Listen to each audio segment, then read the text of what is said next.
Thursday, June 17th. Welcome to Market Foolery. I'm Chris Hill, and today is my 24th anniversary of working at the Motley Fool. Where were you on June 17th, 1997? Were you even born? Were you in grade school? High school? College? Did you have a job? Were you working somewhere?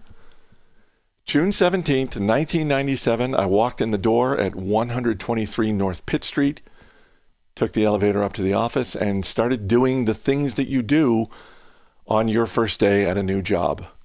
Filled out a bunch of forms, got assigned a desk and a computer.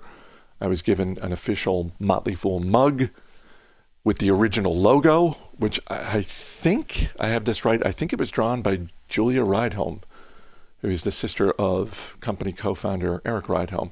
Still have the mug, by the way.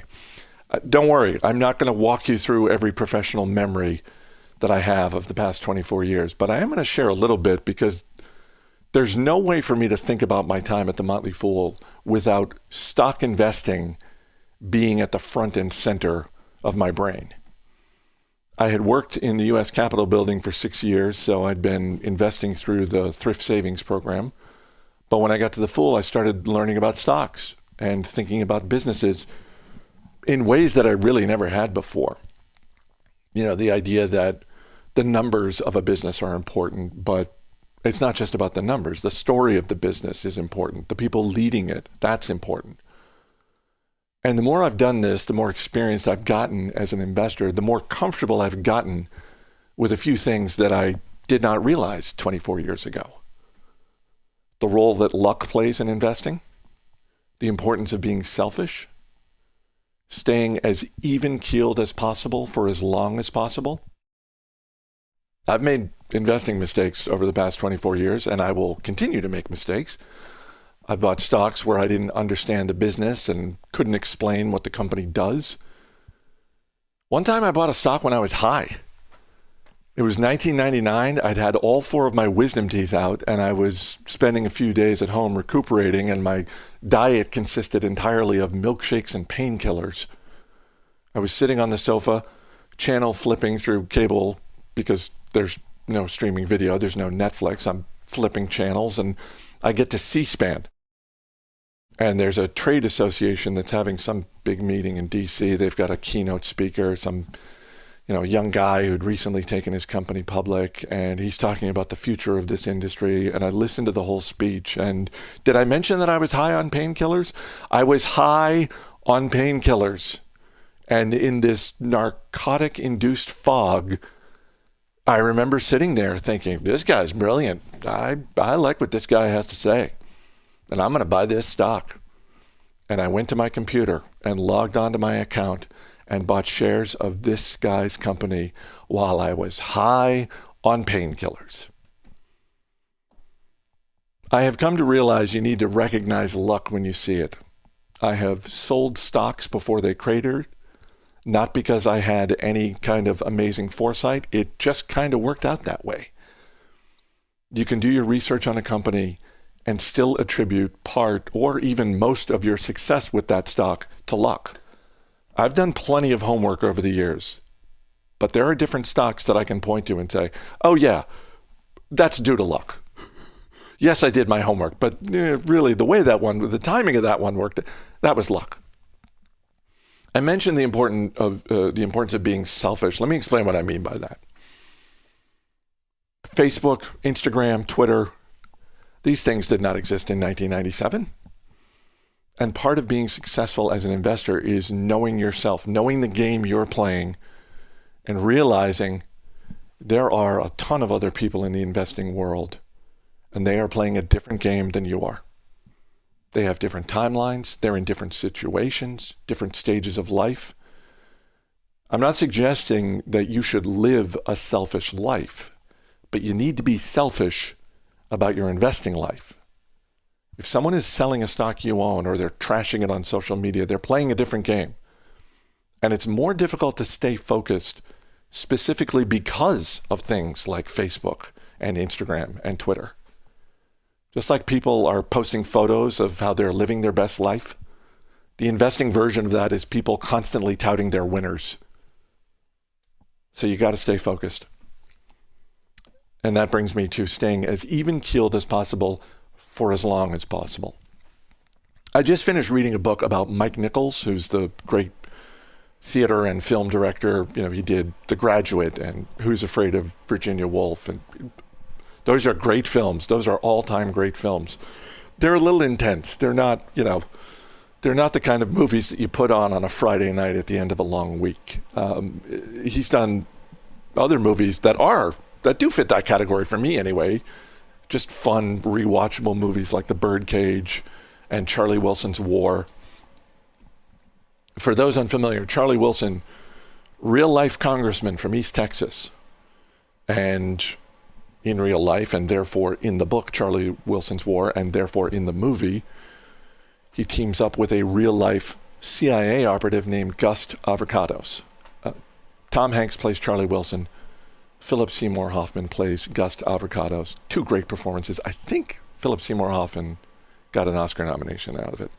And to make a long, complicated story short, in the 1980s, these two men helped conduct a covert war against the Soviet Union. And one of the differences that you come to learn between Charlie Wilson and Gus Avocados, Wilson served in the Navy. He's someone who sees wars as conflicts that have a winner and a loser, and that's that. So when the Soviet Union falls, he celebrates. It's like, it's over, we won. There's a scene late in the movie after the Soviet Union has fallen.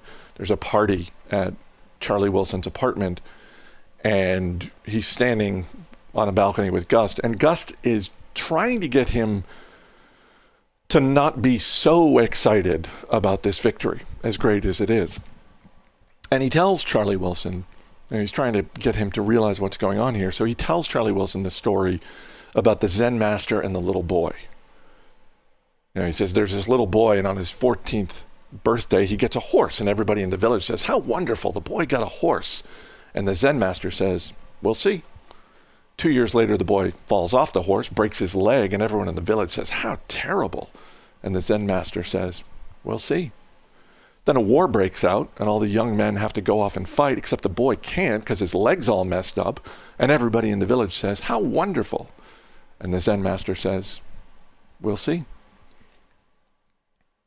Over the past 24 years, I have seen wonderful times as an investor, and I have seen terrible times as an investor. The birth and rise of the internet in the 1990s was so exciting. And then the bubble burst in 2000.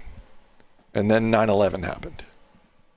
And then slowly, steadily, business and the markets returned for 5 positive and strong years until the Great Recession of 2008 and 2009. Followed by the greatest bull run market in history, followed by a global pandemic. It's natural to get excited in good times because we are human beings. We are emotional creatures. That's why it's all the more important to stay as even-keeled as possible for as long as possible. Because as David Gardner has said on occasion, the only game that counts when it comes to investing is the long game. That's the game you want to be playing. By the way, back in 1999, when I was home recovering from having my wisdom teeth removed,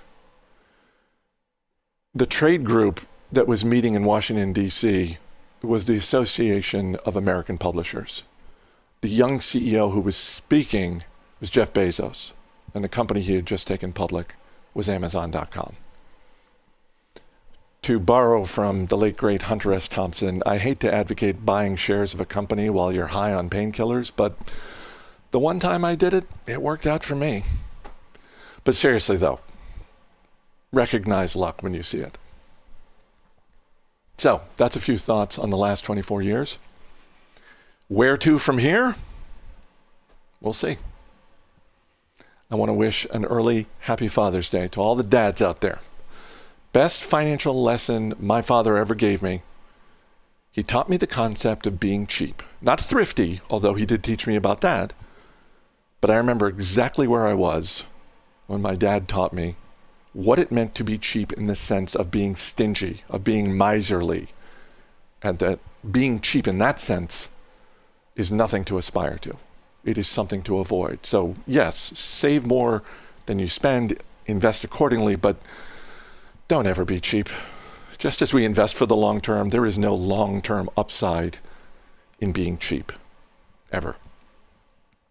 Anyway, to all the fathers, grandfathers, stepfathers, surrogate fathers, father figures, and more that are out there, have a great weekend. As always, people in the program may have interest in the stocks they talk about, and the Motley Fool may have formal recommendations for or against, so don't buy or sell stocks based solely on what you hear.